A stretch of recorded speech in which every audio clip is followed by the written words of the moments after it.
موجودہ حالات میں عمران خان کی گرفتاری پاکستان کی فوج کی اور اعلیٰ عسکری قیادت کی ایک ایسی غلطی ہے کہ جس نے جلتی پر تیل کا کام کیا ہے۔ کسی بھی سیاسی پارٹی میں کچھ ورکرز ہوتے ہیں جو کہ اپنے قائدین کے کہنے پر احتجاج پر آتے ہیں۔ البتہ ایسا اس صورتحال میں اس لیے نہیں ہوا کیونکہ یہ ورکرز نہیں ہیں، یہ عوام ہے اور عوام باہر نکلی ہوئی ہے اور جگہ جگہ گھیراؤ ہو رہا ہے۔ اور سب سے بڑی بات یہ ہے کہ اس مرتبہ جو جلاؤ گھیراؤ ہو رہا ہے وہ شہروں کے بجائے کنٹونمنٹ ایریاز کے اندر ہو رہا ہے۔ کنٹونمنٹ ایریاز وہ ایریاز ہوتے ہیں جہاں پر فوج نے اپنے کینٹس بنائے ہوتے ہیں۔ اصولی طور پر تو آزادی کے بعد جو ہے کسی بھی ملک کے اندر کینٹونمنٹس نہیں بنائے جاتے، یہ اس وقت بنائے جاتے تھے جب برٹش راج ہوا کرتا تھا، تو اس وقت یہ بنائے جاتے تھے تاکہ عام عوام کو وہاں پر نہ جانے دیا جائے، لیکن پاکستان میں ابھی تک بند رہے ہیں۔ اور اب جو صورتحال یہ ہے کہ عوام وہاں تک جا رہی ہے اور وہاں جا کر توڑ پھوڑ کر رہی ہے اور احتجاج اپنا ریکارڈ کروا رہی ہے۔ اور سننے میں یہ آ رہا ہے کہ عمران خان کو جب گرفتار کیا گیا ہے تو ان کے ساتھ مین ہینڈلنگ ہوئی ہے۔ پہلی بات تو یہ ہے کہ ان کی عمر 72 سال ہے، ٹھیک ہے۔ 72 سال کے انسان کو تو ویسے ہی ایک ہلکا سا تھپڑ مار دیا جائے تو وہ تو ویسے ہی ختم ہو جاتا ہے۔ دوسرا ان کے سر پر کہا جا رہا ہے کہ کسی آہنی چیز سے مارا گیا ہے۔ اب سر کے اوپر ایک جوان بندے کے سر پر بھی کسی سے آہنی چیز سے مارا جائے تو اس کو بھی اچھا خاصا زخم ہو جاتا ہے۔ اور اس کے بعد پھر یہ جو وہاں پر وکلاء موجود تھے ان لوگوں نے یہاں تک اس بات کو بیان کیا ہے کہ اسپیشلی ٹارگٹ کر کے کہا گیا ہے کہ یہ ٹانگ زخمی ہے، اس ٹانگ پر مارو، اور وہ ٹانگ جو کہ فریکچر تھی گولی کی وجہ سے اس ٹانگ پر مارا گیا ہے۔ پھر اس کو عمران خان کو گرفتار کر کے وہ جناب نیب کے دفتر لے گئے ہیں، اور جب وہ نیب کے دفتر لے کر گئے ہیں وہ آپ نے ویڈیوز دیکھے ہوئے ہیں کہ جناب عمران خان کو زبردستی وین کی طرف لے کر جا رہے ہیں، اور جب وہ عمران خان کو نیب کے دفتر کی طرف لے کر گئے ہیں تو وہاں پر ان کو دھکا دیا گیا ہے۔ یہ بھی سوشل میڈیا پر آیا ہوا ہے۔ سوشل میڈیا پر اس لیے ہم کہہ رہے ہیں کیونکہ جو لینئر میڈیا ہے یا جو کیبل کا میڈیا ہے اس پر تو صاف صاف پابندی لگائی ہوئی ہے کہ آپ نے اس کی کوریج نہیں کرنی، اور آپ نے صرف یہ دکھانا ہے کہ لوگ جو ہیں وہ عمران خان کے گرفتاری پر مٹھائی کھا رہے ہیں اور جشن منا رہے ہیں، حالانکہ ایسا بالکل نہیں ہے۔ یہ چند لوگ ہیں جو کہ عمران خان کی گرفتاری پر مٹھائیاں بانٹ رہے ہیں اور جشن منا رہے ہیں۔ اصل صورتحال یہ ہے کہ یہ وہ بندہ ہے کہ جس کے لیے پوری عوام اپنی جانیں تک دینے کے لیے تیار ہے۔ بہرحال جب عمران خان کو نیب کے دفتر میں لے جا کر دھکا دیا گیا ہے تو عمران خان سب گرے ہیں اور زخمی ہوئے ہیں اور ان کی ٹانگ سے خون نکلا ہے۔ اب خدا نہ خواستہ اگر عمران خان کو سے کچھ ہو جاتا ہے ایسا ویسا تو اس کی ذمہ داری کون لے گا؟ 2013 کے غالباً الیکشنز میں وہ جب کنٹینر سے گرے تھے تو اس وقت بھی انہیں چوٹ آئی تھی کمر پر، جس کی وجہ سے وہ انہیں بیڈ ریسٹ پر جانا پڑا تھا اور وہاں سے خون نکل آیا تھا جس وجہ سے وہ بچ گئے تھے۔ اس بار جو ان پر قاتلانہ حملہ ہوا تھا جس پر فائرنگ ہوئی تھی، اب وہاں پر تو صرف آپ نے ایک قاتل کو پکڑا تھا، ایک شوٹر کو پکڑا تھا، باقی 3 شوٹرز کی تھے، ان کی تحقیق تو آج تک نہیں ہوئی۔ اور اس کے بعد جو ہے ایک ہوتی ہے ڈٹائی، ٹھیک ہے، تو ڈٹائی ہم دیکھ رہے ہیں کہ ہمارے بعض اداروں میں ضرورت سے زیادہ آ چکی ہے۔ کیا کوئی یونیورسٹی کا پروفیسر جو کہ 20ویں گریڈ کا بلکہ شاید 22ویں گریڈ کا ہوتا ہے اس پر کوئی الزام لگائے تو اس کے خلاف کارروائی نہیں ہوتی؟ اگر کوئی اس پر الزام لگاتا ہے کہ جناب اس نے ہیرسمنٹ کا دعویٰ کیا ہے تو کیا اس پر کارروائی نہیں ہوتی؟ یقینی طور پر ہوتی ہے۔ تو اگر ایک ڈی جی سی اے پر الزام لگایا جاتا ہے تو اس کے خلاف بھی آپ کارروائی کریں اور اس کو پتہ چلے کہ جناب کارروائی ہو سکتی ہے، اور فوج کے اندر اس کا مکمل نظام موجود ہے۔ اس کے علاوہ جنرل باجوہ جو ہیں وہ انہیں ریٹائر ہوئے ابھی سال نہیں ہوا، سال کے اندر اندر بلکہ 2 سال تک سننے میں آتا تو یہی ہے کہ سال یا 2 سال تک وہ جو ہیں وہ ملٹری ڈسپلن کے رول کے اندر ہوتے ہیں اور ان کے خلاف کورٹ مارشل ہو سکتا ہے۔ اب تو جنرل باجوہ خود اس بات کا اعتراف کر چکے ہیں کہ جناب عمران خان کو اس لیے ہٹایا گیا تھا کہ وہ پاکستان کے خلاف تھے۔ اب ایک 22ویں گریڈ کے آفیسر کو اس بات کا اختیار کس نے دیا تھا کہ وہ عمران خان کو وزارت عظمیٰ سے ہٹا سکیں؟ یہ چند سوالات ہیں جن کے جوابات چاہیے ہوں گے، ٹھیک ہے۔ اور دوسری بات یہ ہے کہ اگر عمران خان کو کچھ ہو جاتا ہے تو کیونکہ یہ کچھ لوگوں کی خواہش بھی ہے جس میں مریم نواز بھی شامل ہے، نواز شریف بھی شامل ہیں، تو مجھے یہ بتائیں کہ اس کا نتیجہ کیا ہوگا؟ اس وقت تو پاکستان میں، پورے پاکستان میں صرف ایک پارٹی ہے جو جس کی نمائندگی پورے پاکستان میں آپ کو نظر آتی ہے۔ بلوچستان میں بھی اس کے ممبرز موجود ہیں، کے پی کے میں بھی اس کے ممبرز موجود ہیں، اور اس کے ارکان جو ہیں وہ سندھ میں موجود ہے، پنجاب میں موجود ہے، گلگت بلتستان میں موجود ہیں، اور ادھر آزاد کشمیر میں بھی موجود ہیں۔ تو مجھے یہ بتائیں کہ اس کا نتائج کیا ہوں گے؟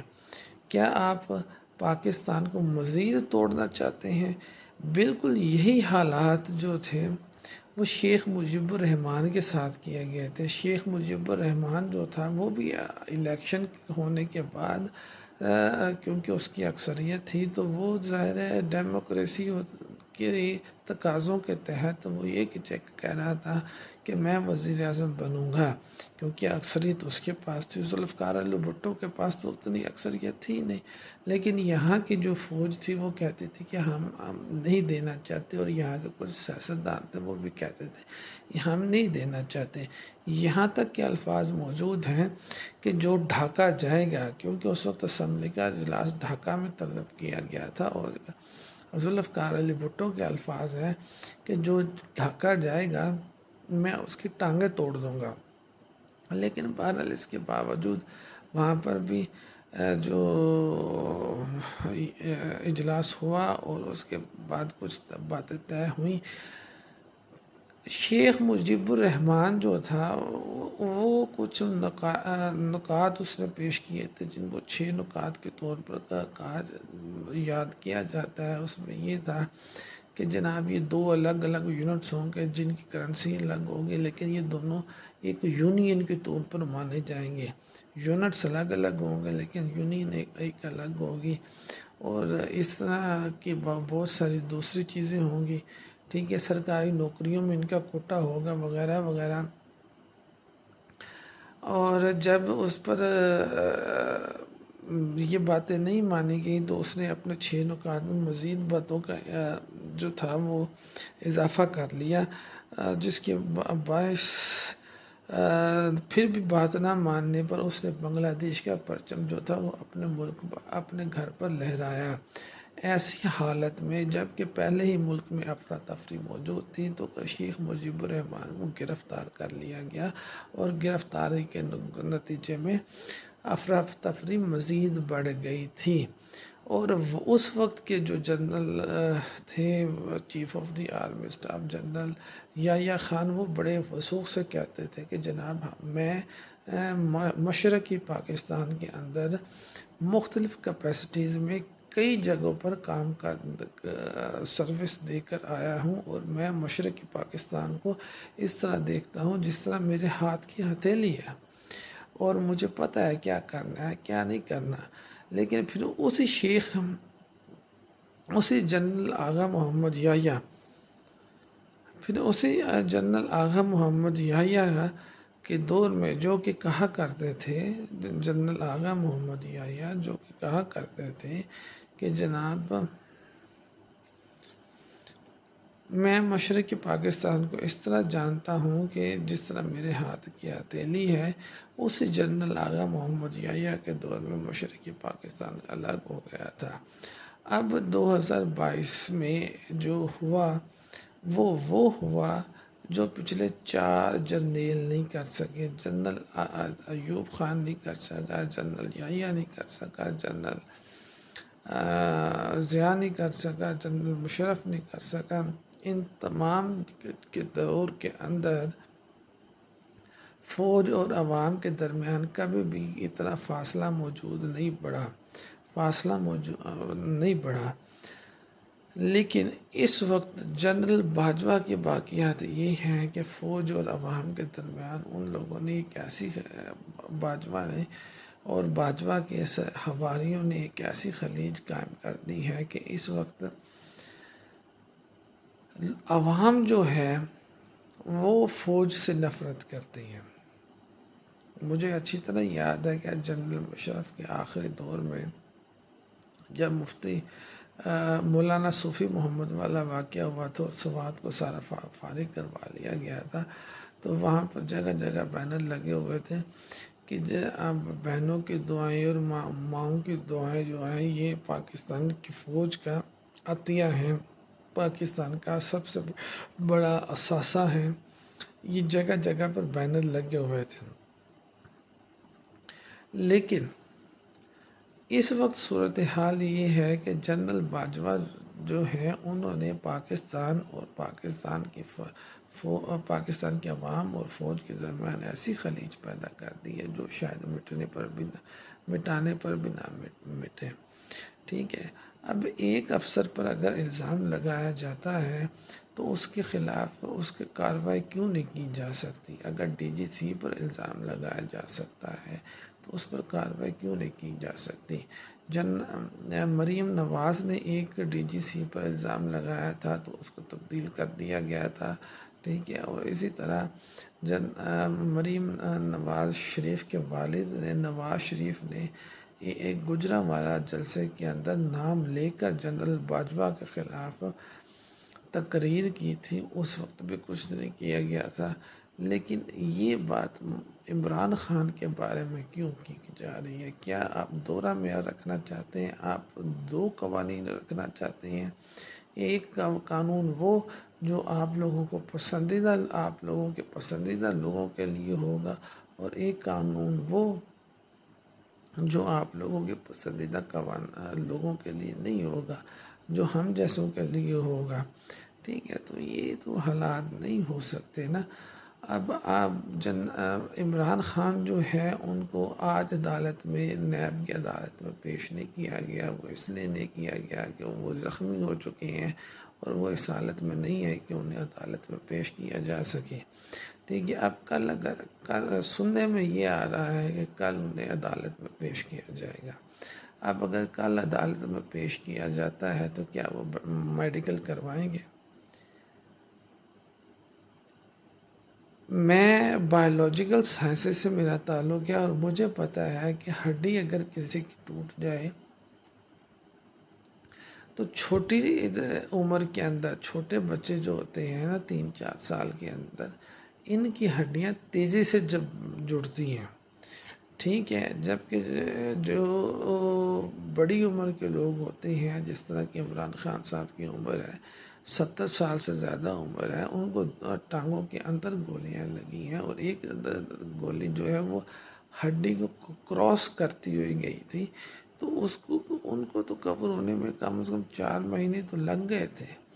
ٹھیک ہے، آپ نے پھر اسی ٹانگ پر جا کر مار دیا ہے، تو اب آپ کیا چاہتے ہیں کہ عمران خان صاحب خود چلنے کے قابل نہ رہیں اور وہ جناب بیساکھیوں کے تحت سہارے پر چلا کریں؟ آپ لوگوں کو یہ بات یاد رکھنی چاہیے کہ عمران خان صرف سیاستدان نہیں ہے، عمران خان پہلے کرکٹر تھے، ٹھیک ہے، کرکٹر کے بعد انہوں نے شوکت خانم کا ہاسپٹل بنایا، ٹھیک ہے۔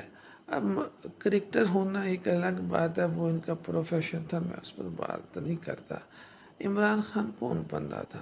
عمران خان تو ایک عام سا بندہ تھا، اس نے شوکت خانم کا ہاسپٹل بنا دیا، آپ لوگوں کے لیے بنایا، پاکستان کے عوام کے لیے بنایا۔ وہاں پر صرف اس کے والد کا یا اس کے والدہ کا علاج تو نہیں ہوا تھا، ٹھیک ہے، والدہ تو اس بیچارے کی تو اس کی پہلے فوت ہو چکی تھی۔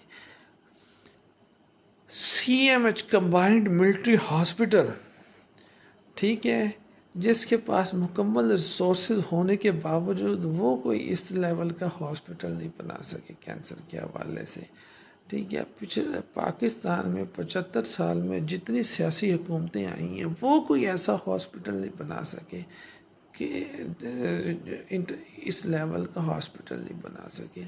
تو یہ آپ لوگوں کو تو تھوڑا سا سمجھنا چاہیے کہ جناب اگر سیاسی حکومتیں نہیں بنا سکی، فوج نہیں بنا سکی، اور ایک فرد واحد یہ کام کروا کے چلا گیا، تو وہ فرد واحد باقیوں سے تو بہتر ہے ہی نا۔ تھوڑا سا بندہ سوچ لیتا ہے، تھوڑا سا بندہ اپنے ڈھٹائی کو کم کر لیتا ہے۔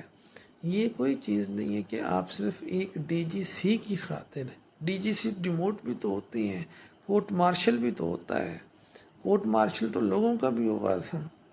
اگر آپ کہتے ہیں کہ ہماری فورسز کے دوران کسی قسم کا کوئی اس طرح کا نہیں ہے، کوئی غدار موجود نہیں ہے، مجھے یہ بتایا کہ راشد منہاس کا جو استاد تھا، اور وہ جو راشد منہاس فضائی طیارے کی مشق کے لیے جا رہا تھا، تو وہ جس نے جناب طیارے کو واپس انڈیا کی طرف موڑنے کی کوشش کی تھی، وہ فورس کا بندہ نہیں تھا۔ آپ کی فورس کے تو اندر موجود لوگوں کے خلاف کورٹ مارشل ہوتے رہے ہیں۔ جنرل راحیل نے 2 میجروں کو اور 2 جرنیلوں کو اور 4 میجروں کو جو ہے وہ سیک کیا تھا۔ کس بیس پر کیا تھا؟ اس کا مطلب ہے کہ آپ کی فورس کے اندر کچھ نہ کچھ کالی بھیڑیں موجود ہیں، تو آپ اس کے خلاف کیوں نہیں کرتے؟ یہ تو کوئی بات نہیں کہ آپ صرف ایک بندے کو بچانے کے لیے، صرف اور صرف ایک بندے کو بچانے کے لیے پورے پاکستان پر بمباری شروع کر دیں۔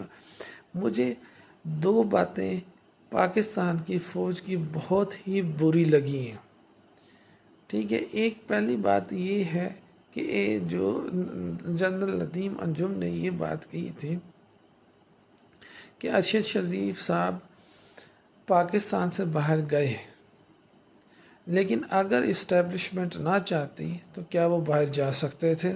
یہ انہوں نے پریس کانفرنس میں کی تھی۔ تو یہ تو واضح طور پر ایک دھمکی ہے۔ کیا جنرل ندیم انجم صاحب کو یہ اختیار حاصل ہے کہ وہ پاکستانی قوم کو دھمکی دے سکیں؟ اور دوسری بات جو ہے، وہ جو ٹینک ہمارے پیسوں سے لیے گئے ٹینک ہیں، وہ آپ لوگوں نے بھارت میں استعمال کرنے، تو وہ آپ لوگوں نے ایک مرتبہ ٹینک جو ہے جس دن کا عمران خان کو گولی لگی تھی اس دن ٹینک نکالا تھا، اور ایک ٹینک آپ نے آج نکال دیا ہے۔ یہ ٹینک ہم نے اس لیے لے کر دیے ہیں کہ آپ ہمارے لیے نمائش کرتے پھریں۔ اگر ہمارے لیے نمائش کرنی ہے تو پھر رہنے دیں، پھر ہم نہیں پیسے دیتے۔ ٹینک تو ٹینک کی قیمت جو ہے اتنے میں تو ہم لوگ پتہ نہیں کہ کتنی فیکٹریاں لگا لیں اور کتنے لوگوں کو روزگار مل جائے۔ بڑی فیکٹریاں نہیں لگائیں گے، چھوٹی چھوٹی دکانیں کھول لیں گے۔ ایک ٹینک کی قیمت کا تو اندازہ آپ لوگوں کو تو زیادہ ہوگا۔ یہ بات تو غلط ہے کہ آپ صرف اس بیس پر آ جائیں گے جناب ہم اس طرح نہیں کریں گے تو اس طرح کریں گے۔